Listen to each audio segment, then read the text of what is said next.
Ladies and gentlemen, welcome to another edition of World Talks here on TVP World. I'm your host, Benjamin Lee, and please join me and my guests on this next interview.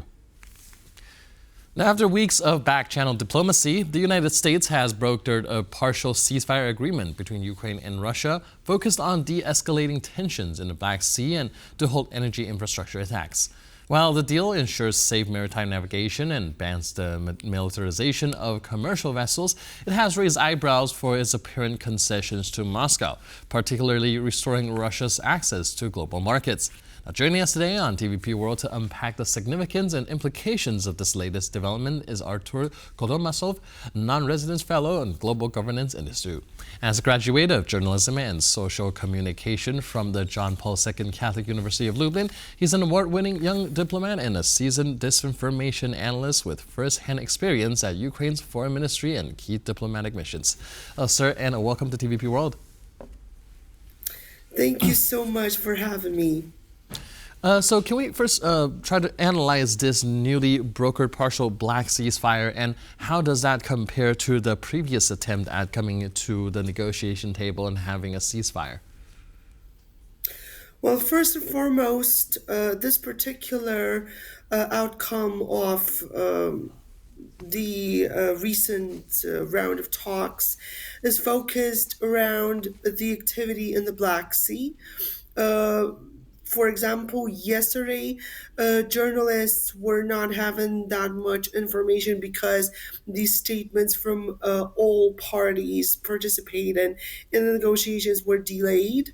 And that's why there were speculations, for example, about renewing the Black Sea grain deal that was active for some time at the beginning of the invasion. But now we don't have that confirmed. Furthermore, the Ukrainian analysts, the Ukrainian journalists are still not understanding that much why that has been discussed in that particular manner, because there was no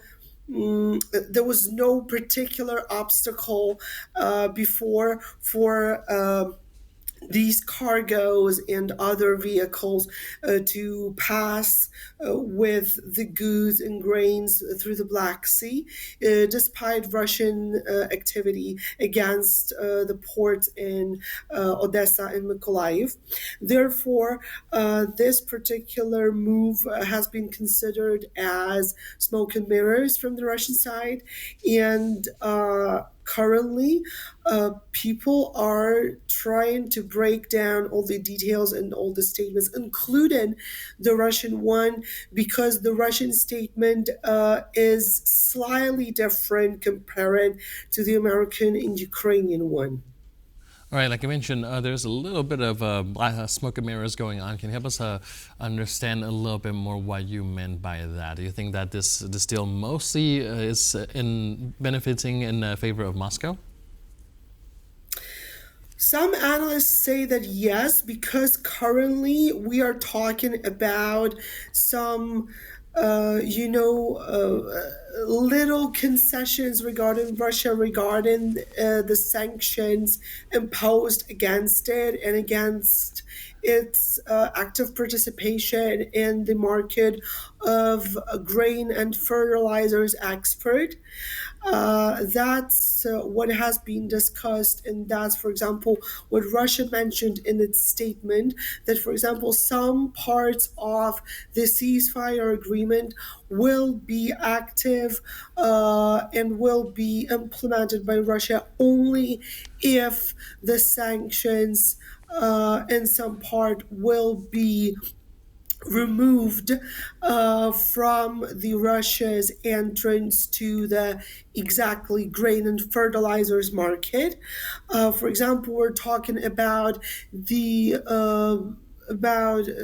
process of returning of some of the Russian banks responsible or connected to these trade processes to the SWIFT system and other particular solutions that Russian side is bringing to that. However, despite the United States declaring that it will help to implement those particular things.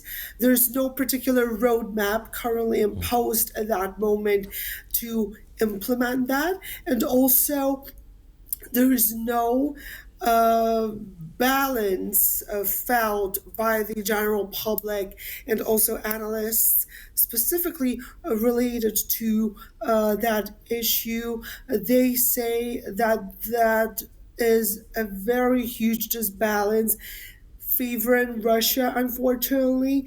And now it's up to the United States regarding how they would try to implement that and how it would look like in the practical dimension. Now, there's a 2025 U.S. intelligence threat assessment, and the report presented yesterday at the U.S. Senate states that Russia has seized the upper hand in the war against Ukraine. Do you think that some of these concessions, some of these demands that, well, that seems to be a little bit more favorable to Russia are indeed concessions to that fact? How's that being perceived in Ukraine? Well, the Ukrainian general public and Ukrainian policymakers, they definitely have reacted in a very sharp way because, again, this whole outcome looks pretty much disbalanced and it looks very much into the Russian favor. Nevertheless, if we look at the Ukrainian delegation members for the talks, and if we look at the Ukrainian top decision makers, they are trying to be rational, they are trying to be constructive. But at the same time, everybody has pointed out that despite the previous announcements of the ceasefire of any kind, it's Russia who is violating it. For example, when we are talking about the so called energy ceasefire, the date has been announced. Russia has launched multiple drone attacks against the critical infrastructure in Ukraine. And later on, it tried to say that, well, after the ceasefire has been announced, the Russia tried to, deflect these attacks or to fight with those drones. But again, the facts show that unfortunately it's Russia, who is violating all these conditions and all these different promises. And with the new one, again, it's up to the United States at that point, and it's up to Russia whether they would really follow it diligently and whether the solution would be really balanced and it would not look like present for such harmful actions and their justification. Right, so going back to that intelligence report, there's also arguments that Ukraine's battlefield position will continue to erode despite Western support. Do you think that this might be one of the reasons why the kind of very strong push for some sort of ceasefire for the time being? If we go really deep, we can talk about different imperfections that the whole system of Ukrainian armed forces has. However, we have to understand that currently Ukraine is living in the context of war, meaning that the Russian attacks and Russian actions are slowing reforms down, meaning that one of the goals that Russia has with this war is to basically slow down the development of the country. We can also see that with the military sector going on. Ukraine is trying to adapt to the new reality, trying to adapt to the fact that the modern warfare is looking very different comparing to the conflicts in the 20th century. However, also, it's very difficult. And the thing is that the Ukrainian soldiers are doing everything they can in the current scheme of things. However, we are also having a very interesting situation. We are having the United States that has changed its approach and is trying to limit its aid.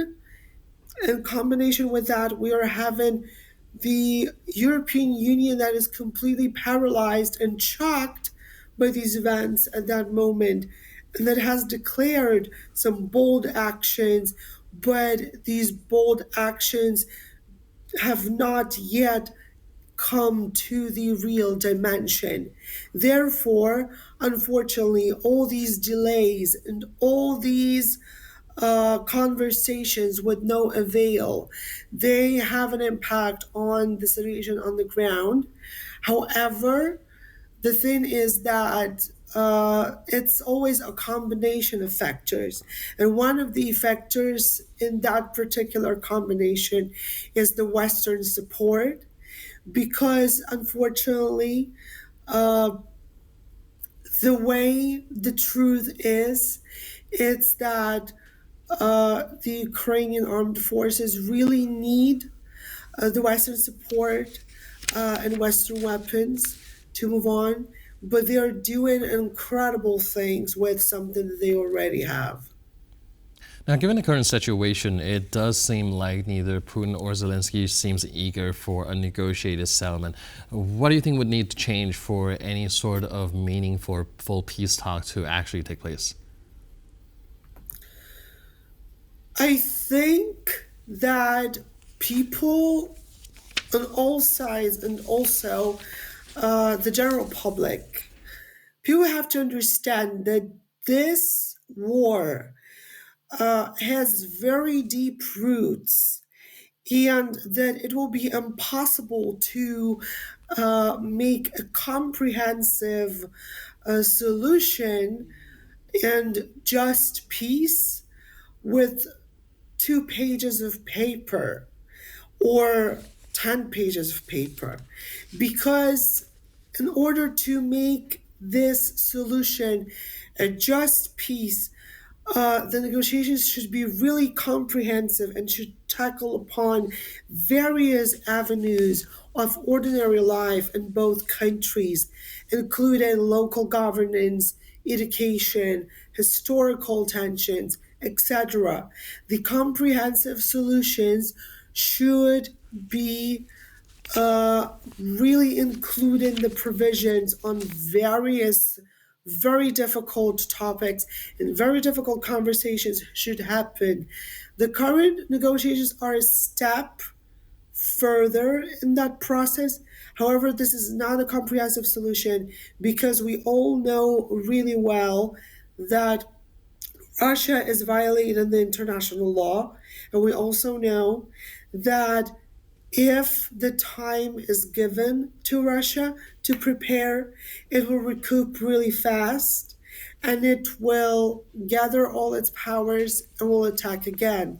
And that's the biggest fear that the Ukrainian general public and policymakers have at that point.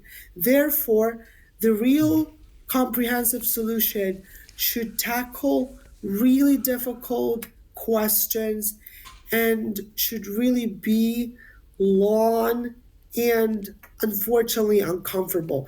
All right. Yet, we really have to understand and make it clear that both sides at that moment see the ceasefire as the opportunity to regroup, to renew, and to prepare. All right. Thank you so much for your input and really appreciate it. Thanks for being with us on TVP World. Cheers. Thank you so much. And thank you for tuning into this edition of World Talks. For more news, update, and commentary, please stay tuned to TVP World.